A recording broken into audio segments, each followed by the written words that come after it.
Assalamualaikum warahmatullahi wabarakatuh. Selamat datang semuanya. Jadi di video kali ini saya bakal menjawab soal UAS dari mata kuliah akuntansi keuangan 2. Oke, langsung aja ya. Kita masuk ke soal pertama.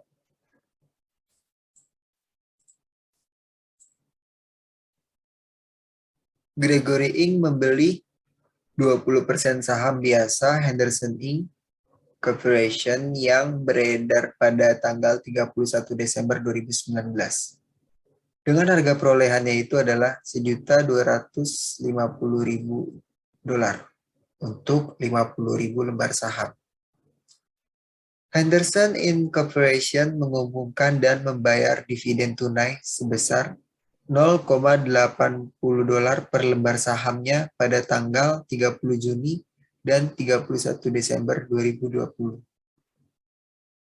Henderson juga laporkan memperoleh laba bersih untuk setiap tahun 2020 sebesar $730.000. Nilai wajar dari saham Henderson ini adalah $27 per lembar sahamnya pada tanggal 31 Desember 2020.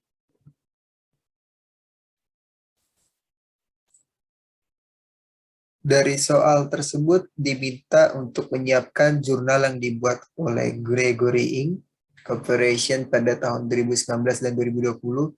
Asumsikan bahwa Gregory Ing Corporation ini tidak mempunyai pengaruh yang signifikan terhadap Henderson Inc. Corporation dan investasi ini dikategorikan tersedia untuk dijual atau available for sale.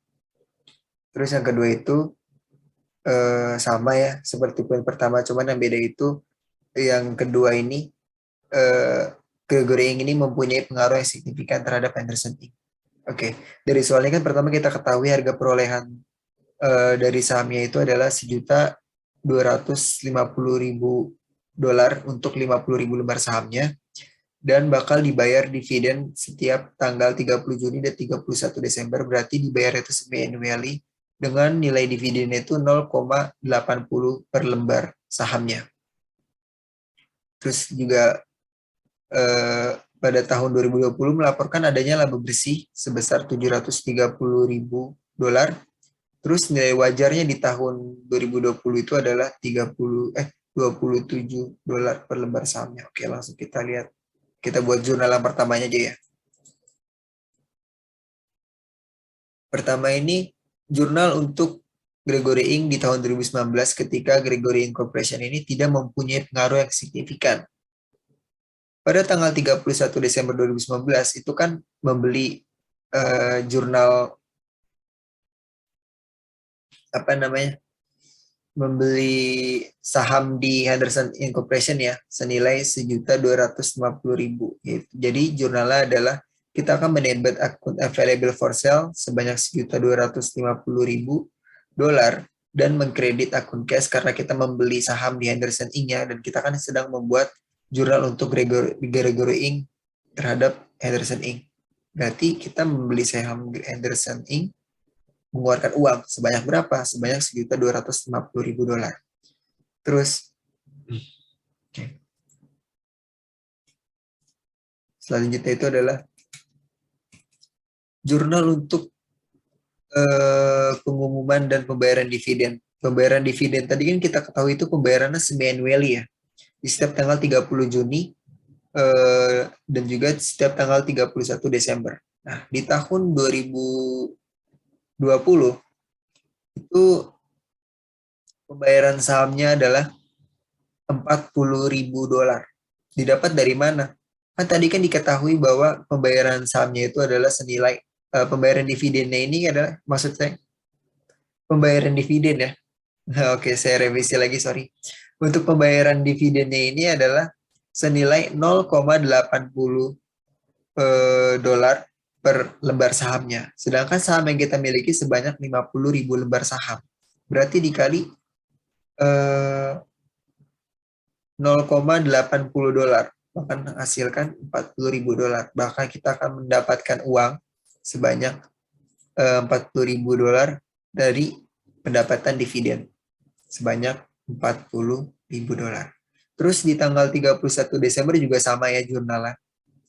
Itu cash $40.000 pada dividen income $40.000. Ini tanggal 31 Desember 2020. Terus kemudian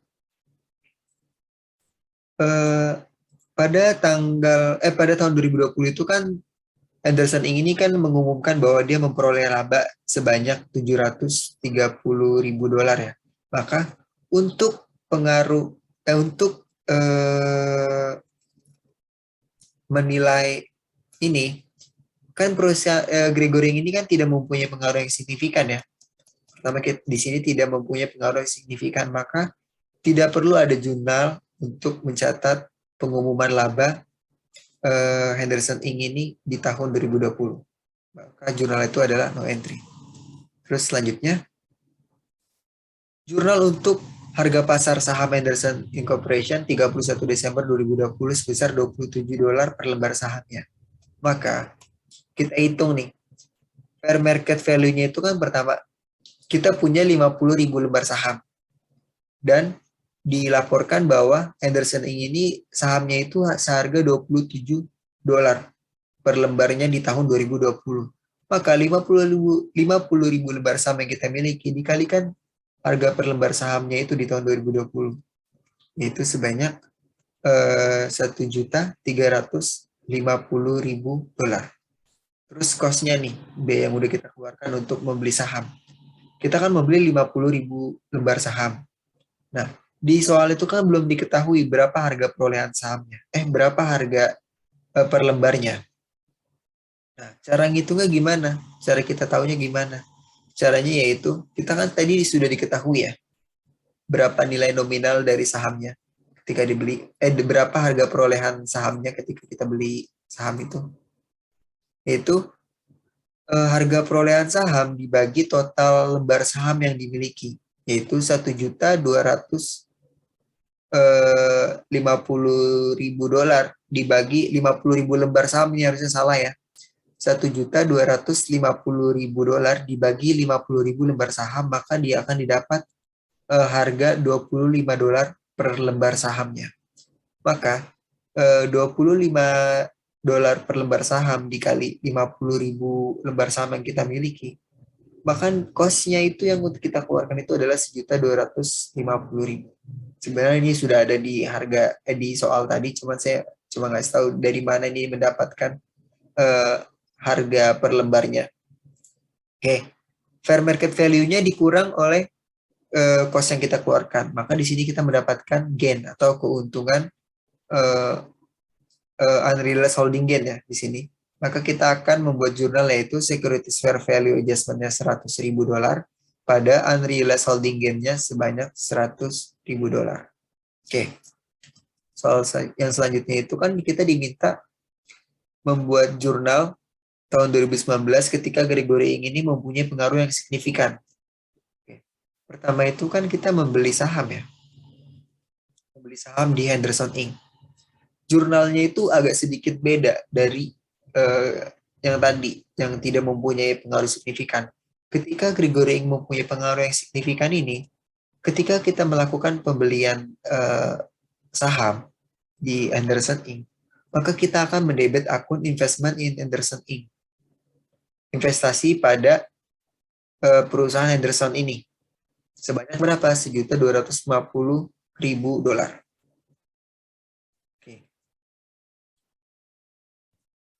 Selanjutnya, kita membuat jurnal atas pembayaran dividen. Oke, jurnalnya sama seperti tadi, sama seperti yang dipengaruhi yang tidak signifikan, yaitu sebanyak $40.000.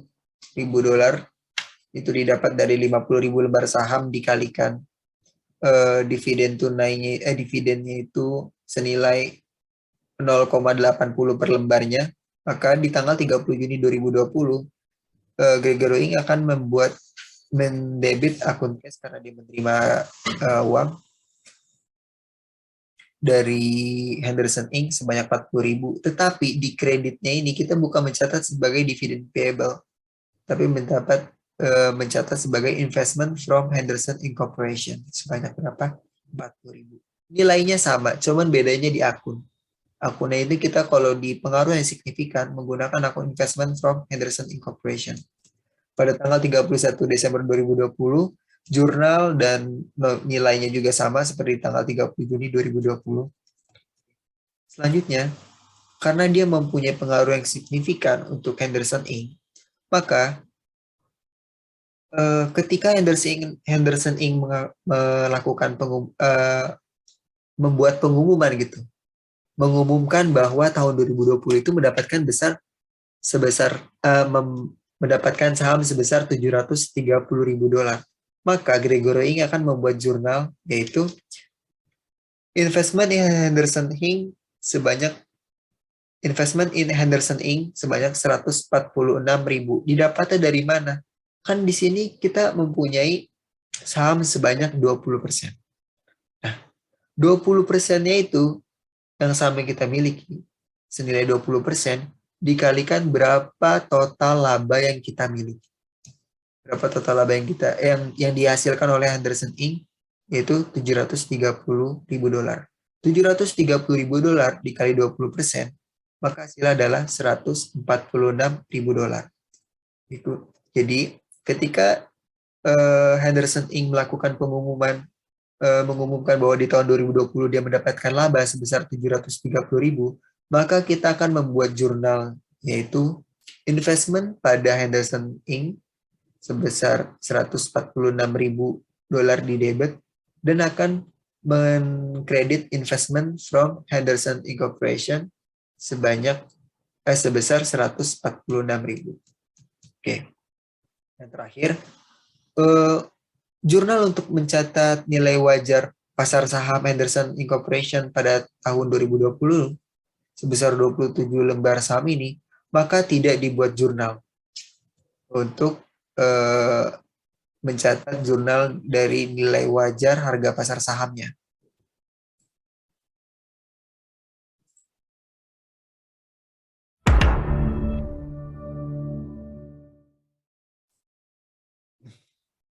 Oke.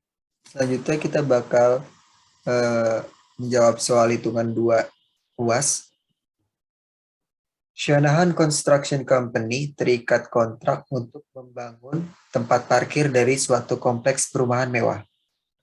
Pembangunan dimulai tanggal 1 Januari 2018 dengan estimasi biaya untuk menyelesaikan pembangunan ini sebesar $600.000 dalam jangka waktu 3 tahun.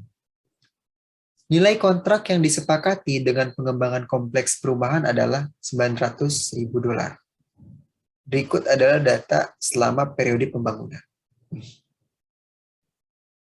Biaya yang telah dikeluarkan untuk tahun 2018 yaitu sebesar $270.000. Dan biaya yang telah dikeluarkan sampai dengan 2019 yaitu $450.000. Dan biaya yang telah dikeluarkan sampai dengan tahun 2020 yaitu $610.000. Berarti ini sudah di atas estimasi biaya, dan perhitungannya nanti kita jawab di jawaban nanti. Estimasi biaya untuk menyelesaikan pembangunan di tahun 2018 yaitu 330. Ini didapat dari mana? Dari 270 biaya yang dikeluarkan, dikurang estimasi biaya sebesar 600.000. Berarti 600.000 dikurang 270, yaitu $330.000. Selanjutnya, kan biaya yang telah dikeluarkan sampai dengan tahun 2019 itu 450.000. Kenapa di sini 450.000? Jangan disebut kalau 450.000 ini adalah biaya yang dikeluarkan selama tahun 2018. Itu salah. 450.000 ini, saya revisi lagi. 450.000 ini adalah akumulasi biaya yang telah dikeluarkan dari tahun 2018 sampai dengan 2019. Jadi misal ditanya berapa biaya yang dikeluarkan di tahun 2019, caranya gini. Akumulasi ini kita kurangkan saja dengan biaya yang ada di tahun 2018. Berarti biaya yang telah dikeluarkan di tahun 2019 adalah 180.000. Jadi gitu. Oke. Jadi Tadi biaya yang telah dikeluarkan sampai dengan tahun 2019 itu ada 450.000 dan estimasi biaya untuk menyelesaikan pembangunan ini adalah 150.000. Didapatkan dari mana? Estimasi biaya untuk menyelesaikan pembangunan sebesar 600.000 dolar dikurang biaya yang telah dikeluarkan sebesar 450.000 dolar. Maka sisanya adalah 150.000 dolar. Itu adalah estimasi biaya untuk menyelesaikan pembangunan. Kemudian ada kemajuan ketagihan dari tahun 2018 sampai tahun 2020, bisa teman-teman lihat di sini. Dan ada, kemajuan di tagihan pada tahun 2018 ada 270.000. Terus di tahun 2019 ada 280.000. Dan di tahun 2020 kemajuan tagihannya itu sampai 350.000. Ada 350.000. Dan ini kas yang sudah diterima, bisa teman-teman lihatnya di sini. Oke. Jadi dari soal tadi diminta dengan menggunakan metode presentase penyelesaian, hitung berapa estimasi laba kotor yang diakui setiap tahun selama proses pembangunan, dan dibuat jurnal yang diperlukan untuk mencatat pengakuan pendapatan dan laba kotor untuk tahun 2018 sampai dengan tahun 2020. Oke, langsung aja kita jawab. Pertama itu kita menghitung persentase penyelesaian. Kan harga kontrak tadi sudah diketahui di soal ya, yaitu 900.000. Masukkan saja di tahun 2018 yaitu 900.000. Kemudian, biaya yang dikeluarkan, itu kan kita bisa lihat di tabel soal tadi ya. Ada 270.000. Nih, biaya yang telah dikeluarkan di selama tahun 2018 itu ada 270.000. Terus, perkiraan biaya sampai selesai ini ada 330.000. Dapatnya dari mana? Dari kolom lagi. Dari estimasi biaya untuk menyelesaikan bangunan ini. Dan perkiraan total laba kotornya adalah 900.000 dikurang biaya yang telah dikeluarkan, dikurang perkiraan biaya sampai selesai. Maka akan mendapatkan perkiraan total laba kotornya itu sekitar 300.000 dolar. Sama seperti di 2019 ini, sama pengerjaannya seperti di tahun 2018. Itu kita masukkan harga kontraknya tadi yang di soal lagi 900.000. Terus biaya yang telah dikeluarkan ini kita lihat di tabel soal tadi ada 450.000 dolar. 450.000 dolar. Terus perkiraan biaya sampai selesai ini ada 150.000 dolar. Didapat dari mana? Didapat dari tabel tadi. Estimasi biaya untuk menyelesaikan pembangunan ini tahun 2019 ada 150.000 dolar. Oke. Berarti sekarang kita menghitung berapa perkiraan laba kotornya. Berarti 900.000 dikurang 450.000 dikurang 150.000 dolar. Yaitu perkiraan total laba kotor di tahun 2019 yaitu 300.000 dolar. Kemudian menghitung berapa perkiraan total laba kotor di tahun 2020-nya. Caranya begini. Sama seperti 2018 dan 2019 tadi, kita masukin harga kontrak yang ada di soal ada 900.000 dolar. Nah, tapi biaya yang dikeluarkan di tahun 2020 itu kan ada 610.000 dolar. Sedangkan estimasi biaya kita di awal pembangunan itu sebesar 600.000. Berarti ada selisih dong, 10.000. Oke, berarti makanya di perkiraan biaya sampai selesai di sini habis. Maka perkiraan total laba kotornya yaitu 290.000. Setelah kita dapat nih perkiraan total laba kotornya dari tahun 2018 sampai tahun 2019, maka kita menghitung persentase penyelesaiannya. Di sini dalam bentuk persen ya teman-teman. Cara menghitungnya gimana? Cara menghitungnya adalah biaya yang dikeluarkan dibagi dengan estimasi biaya 60.000. Tahun 2018, 600.000. Tahun 2018, biaya yang dikeluarkan itu ada 270.000 dolar. Sedangkan estimasinya itu adalah 600.000 dolar. Berarti 270.000 dolar dibagi 600.000 dolar. Berarti di tahun 2018, persentase penyelesaiannya itu 45%. Biar diperjelas lagi ada di sini. Nah, di tahun 2019, biaya yang dikeluarkan itu kan ada 450.000. Dan 450.000. Oke. Terus estimasi biayanya itu masih 600.000. Berarti 450.000 dolar dibagi 600.000 dolar. Persentase untuk penyelesaian di tahun 2019 yaitu 75%. Selanjutnya untuk persentase di tahun 2020. Biaya yang dikeluarkan di tahun 2020 itu akumulasinya mencatat sebanyak 610.000 dolar. Ini di luar estimasi biaya yang dilakukan di awal 2018 tadi. Berarti pembaginya di sini bukan estimasi biaya 600.000 lagi, tetapi kita ubah menjadi, kita revisi menjadi 610.000 dolar. Berarti biaya yang dikeluarkan 610.000 dolar dibagi estimasinya tadi 610.000 dolar yang udah kita revisi, berarti persentase penyelesaian di tahun 2020 yaitu 100%. Oke. Setelah kita mendapat presentasi penyelesaiannya, kita buat persentase nominal laba kotor ya. Jadi setelah menghitung, oke. Sini berarti estimasi laba kotor.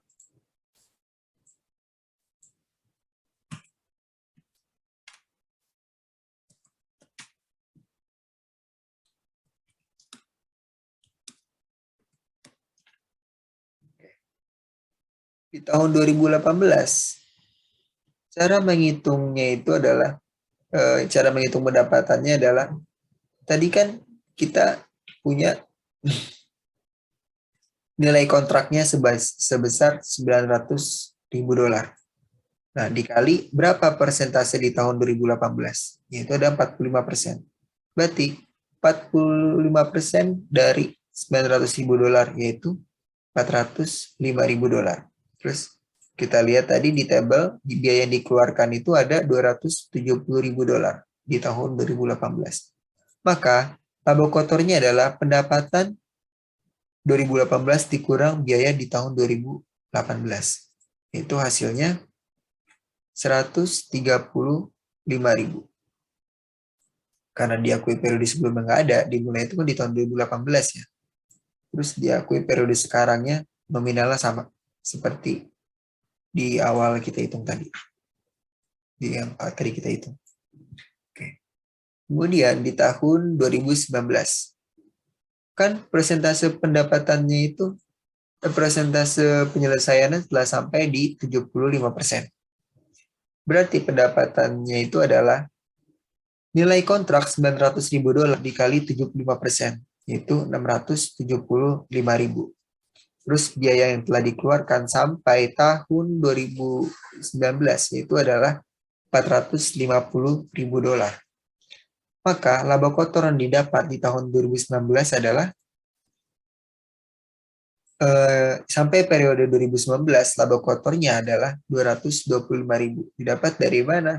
Didapat dari pendapatan di tahun 2019 dikurang biaya di tahun 2019. Nah, di periode sebelumnya ini kan diakui pendapatan sebesar 405.000 ya. Terus biayanya itu diakui sebesar 270.000. Dan laba kotor di tahun 2018 atau di periode sebelumnya itu sebesar 135.000, kita pindahin ke sini di kolom diakui periode sebelumnya. Maka di tahun 2019 pendapatan yang diakui adalah 270.000 dolar dan biaya yang diakui adalah 180.000 dolar. Maka laba kotor yang diakui di tahun 2019 adalah 90.000 dolar. Oke. Selanjutnya, kita menghitung estimasi laba kotor di tahun 2020. Pertama, di tahun 2020 ini kan adalah tahun terakhir dari kontraknya.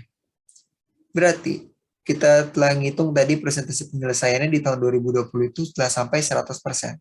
Berarti pendapatannya adalah 900.000.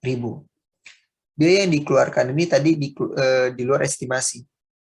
Dan ternyata pas di lapangan itu malah 610.000 yang keluar. Maka kita catat di sini 610.000.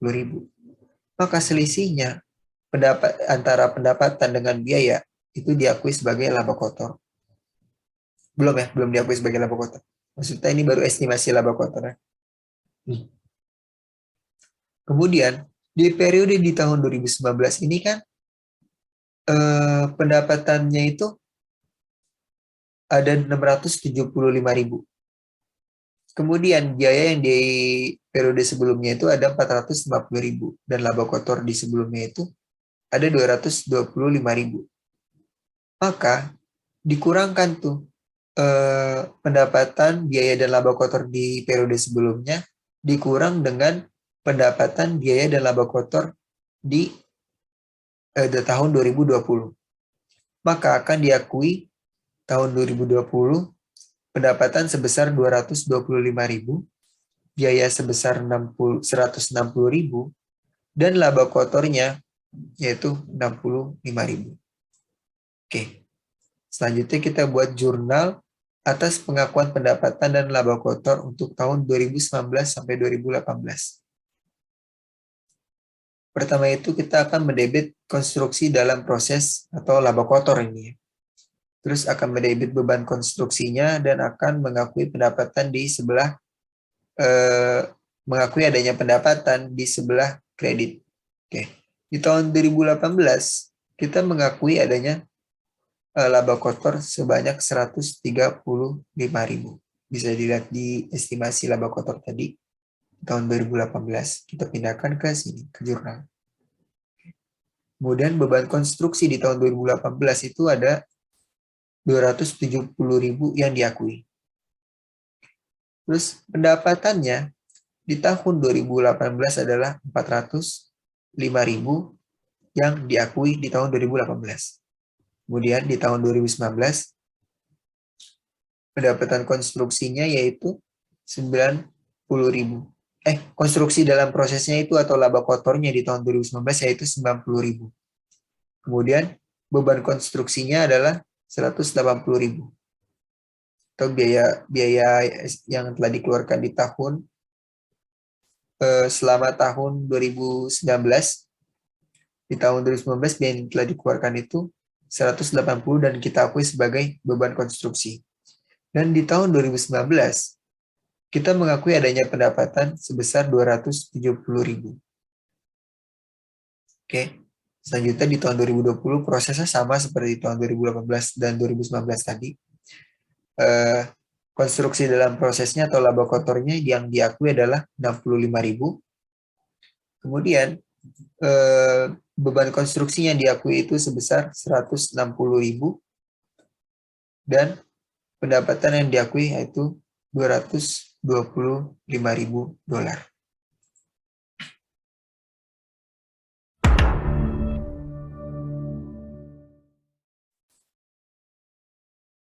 Oke, selanjutnya itu soal hitungan ketiga di UAS. Berikut ini laporan posisi keuangan komparasi dari Village Markets Incorporation per 31 Desember 2019 dan 31 Desember 2020. Berikut datanya. Oke. Dan ini adalah laporan laba rugi untuk tahun yang berakhir di tanggal 31 Desember 2020. Di sini itu dia nama perusahaannya. Ya. Village Market Incorporation melaporkan bahwa penjualan yang terjadi itu selama tahun 2020 sebanyak $4.367.800. Terus COGS-nya ada $2.532.000, maka gross profit-nya didapat $1.835.000 $800. Kemudian kita menghitung beban operasinya. Pertama ada depreciation expense atau beban depresiasi. Itu sebanyak $47.600 dan beban-beban lainnya dan beban operasi lainnya sebesar 1.257.900. Nah, depreciation expense ini ditambah other operating expense. Maka total beban operasinya adalah $1.305.500. Dan tadi gross profit ini dikurang dengan total beban operasinya. Maka didapat operating income sebesar $530.300. Terus di sini ada other expense, ada beban lainnya. Pertama itu ada kerugian dari penjualan investasi sebesar $25.000. Mengalami rugi $25.000. Nah, tadi operating income dikurang kerugian atas penjualan investasi sebesar 500. Jadinya di sebesar $25.000 berarti $530.300 dikurang $25.000. Pendapatan sebelum pajaknya yaitu $505.300. Terus pendapatan beban pajak ya. Di sini ada pendapatan pajak itu ada $175.000. Maka total laba bersih yang dihasilkan oleh Village Market Incorporation ini adalah $330.300. Berikut adalah tambah informasi yang diperlukan untuk menyusun laporan arus kas. Equipment dan land telah diperoleh secara tunai. Terus tidak ada penjualan equipment selama tahun 2020 ya. Ya, selama tahun 2020. Terus investasi telah dijual secara tunai. Saham biasa telah diterbitkan secara tunai. Oke. Terus dividen kasnya telah dibayarkan pada tahun ini. Oke. Dari soal di atas, diminta siapkan laporan arus kas untuk tahun yang berakhir di tanggal 31 Desember 2020 dengan menggunakan metode langsung. Langsung aja. Pertama, kita melihat berapa banyak ada perubahan saldo dari tahun 2019 ke tahun 2020. Jika kita lihat di sini, di tahun 2020, kas ini mengalami penurunan sebesar 34.800. Bisa dilihat dari 456.700 di tahun 2019, itu turun menjadi 421.900 di tahun 2020. Oke. Account receivable-nya meningkat. Piutangnya itu meningkat sebesar 31.500. Bisa dilihat di sini perbandingannya. Kemudian inventory-nya juga meningkat. Investasinya menurun karena di tahun 2020 dijual tunai ya. Kemudian yang dijual itu berupa tanah ya. Enggak salah, maksudnya yang dijual itu berupa investasi. Dan selanjutnya tanah ini meningkat. Di tahun 2019 nggak ada pembelian tanah, tapi dibeli di tahun 2020. Maka ada perubahan di akun land atau di akun tanah. Kemudian equipment. Peralatannya juga meningkat sebesar $140.000. Terus akumulasi depresiasinya atau akumulasi penyusutannya mengalami peningkatan sebesar 47.600.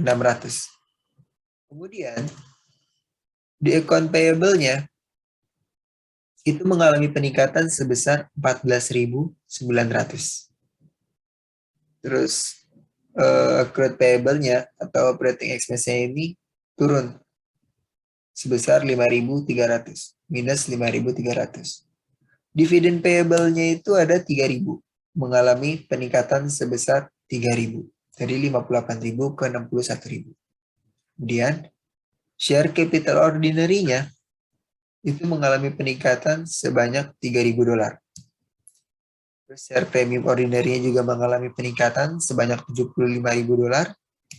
Dan return earning dari Bilet Market juga meningkat sebanyak 89.300 dolar. Oke. Langsung aja kita susun laporan arus kasnya untuk metode tidak langsung. Pertama, kita masukin nilai laba bersih. Nilai laba bersih ini didapat dari income statement ya teman-teman. Jadi di income statement yang di soal tadi. Terus kita melakukan penyesuaian untuk mengubah laba bersih menjadi kas bersih dari aktivitas operasi. Pertama, beban depresiasi. Kenapa beban depresiasi sendiri di sini dimasukin? Karena beban depresiasi ini adalah beban non cash. Jadi tidak ada pengurangan cash di sini sebenarnya. Makanya di sini dibuatnya sebagai penambah. Saldonya bukan pengurang dari laba bersih. Oke. Selanjutnya, kerugian atas penjualan investasi. Tadi kan dikatakan di soalnya, investasi ini di laporan laba ruginya, loss on sale of investment sebesar 25.000. Berarti ketika kita menjual investasi itu mengalami kerugian sebesar 25.000. Nah, kenapa ketika rugi ini malah menambah di laba bersih? Karena ketika kita telah mengakui adanya kerugian, itu tidak ada pengurangan kas yang didapat. Kerugian ini muncul karena kita menjual investasi di bawah harga perolehannya. Nilai kas yang diterima atas penjualan investasi nantinya masuk ke arus kas dari aktivitas investasi. Bakal masuk di sini. Jadi, kalau kerugiannya itu bakal menambah. Kenapa? Karena tidak ada pengurangan kas yang didapat di sini. Makanya dia bertambah. Dan akun ini kan muncul karena menjual investasi di bawah harga perolehan. Makanya dia mengalami kerugian. Oke.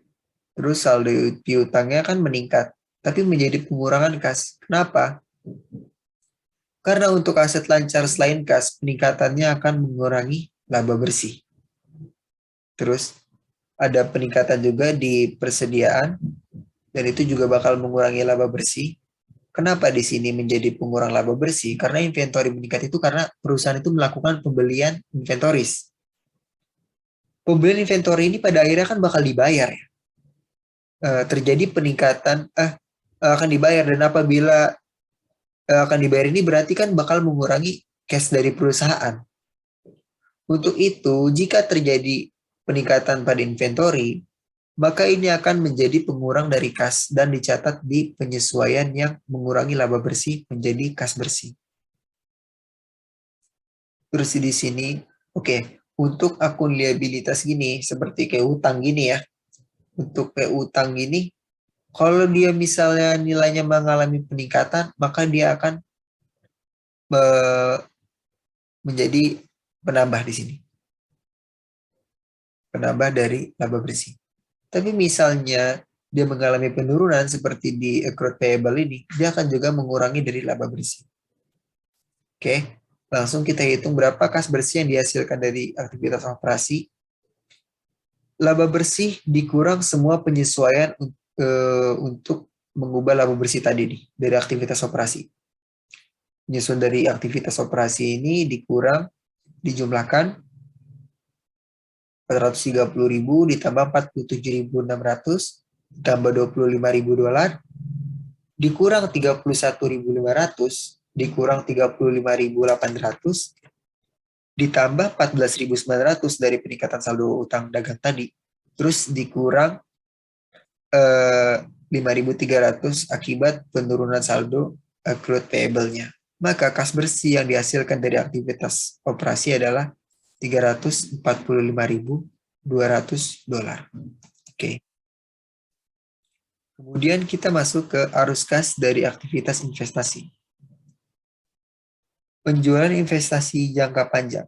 Oke. Di laporan posisi keuangan Village Market ini, di sini kan menunjukkan bahwa di tahun 2019 ini investasinya ini senilai 175.000.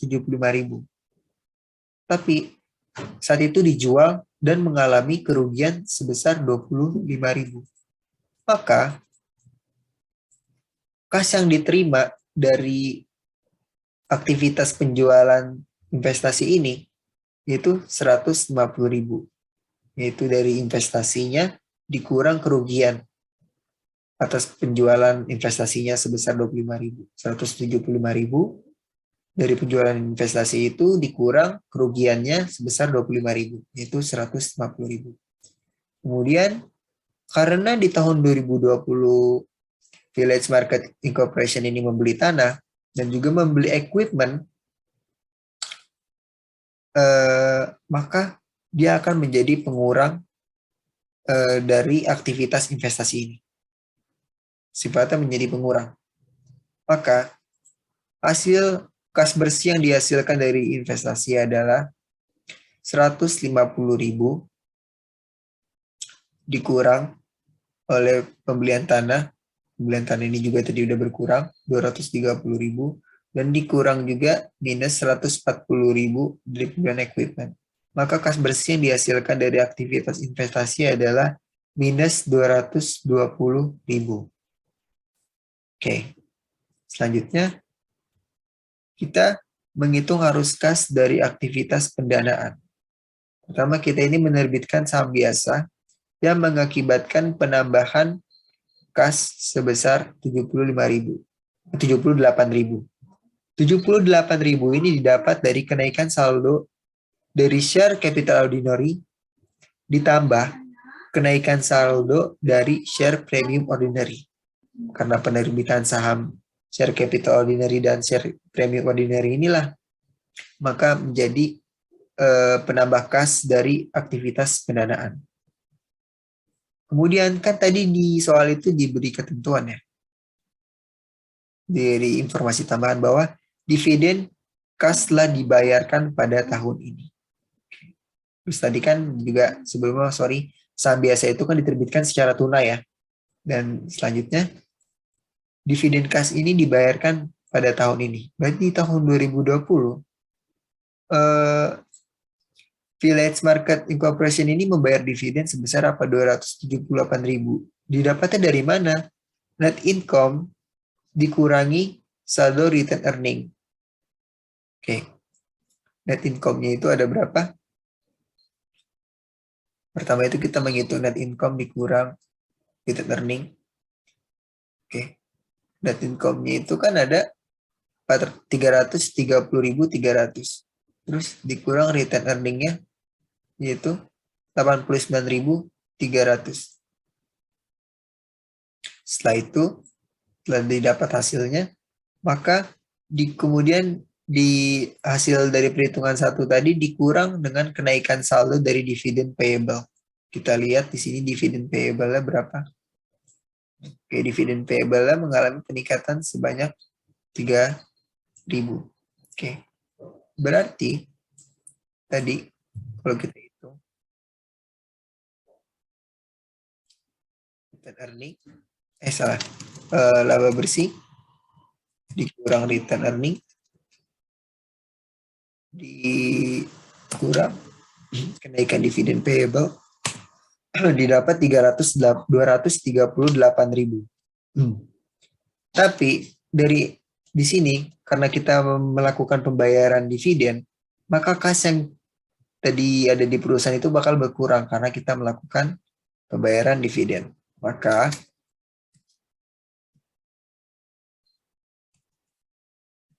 kas bersih yang dihasilkan dari aktivitas pendanaan yaitu minus 160.000. Dan tadi kan kita udah lihat tuh perubahan saldo kasnya itu mengalami penurunan sebanyak 34.800. Kita catat di sini, penurunan kas bersih di tahun 2020 itu ada sebanyak 34.800. Dan kas di awal periode di tahun 2020 itu ada $421.900. Salah, sorry.